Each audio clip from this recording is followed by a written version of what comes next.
দুইটা দুইটা ভয়ঙ্কর পাপের কথা বলে দেই। এই দুইটা পাপে যারা আসক্ত হয়ে আছে তারা তওবা করে ফিরে আসলে পরেও সারা জীবন তাদেরকে এটা সাফার করতে হবে। কথা বুঝতে পারছেন না? তওবা করে ফিরে এসেছেন মনে করেন, তারপরেও আপনাকে সারা জীবন এই পাপের ফলটা ভোগ করতে হবে। এক, মাদকদ্রব্য দীর্ঘদিন সেবন করেছেন, তওবা করেছেন, ফিরে এসেছেন, আল্লাহ হয়তো মাফ করে দিয়েছেন, আল্লাহ পাক মাফ করে দিয়েছেন, বাট আপনি আপনার দেহের যে ক্ষতিটা করে ফেলেছেন এটা পোষাতে পারবেন না। এক নাম্বার। দুই, তখন আপনি যদি বিয়ে করেন আপনি স্ত্রীকে সন্তুষ্ট করতে পারবেন না। হ্যাঁ।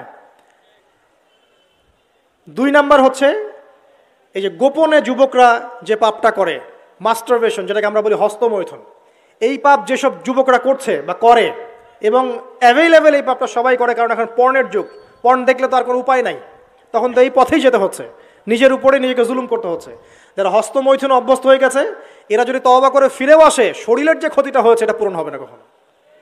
এখানে আপনার দেহের ক্ষতি, আপনার মস্তিষ্কের ক্ষতি, আপনার পরিবারের ক্ষতি, এমন আপনি যদি পরবর্তীতে গিয়ে পরিবার গঠন করতে চান আপনি সুখী পরিবারও গঠন করতে পারবেন না, কারণ ভিতর থেকে আপনি নিজেকে শেষ করে ফেলেছেন।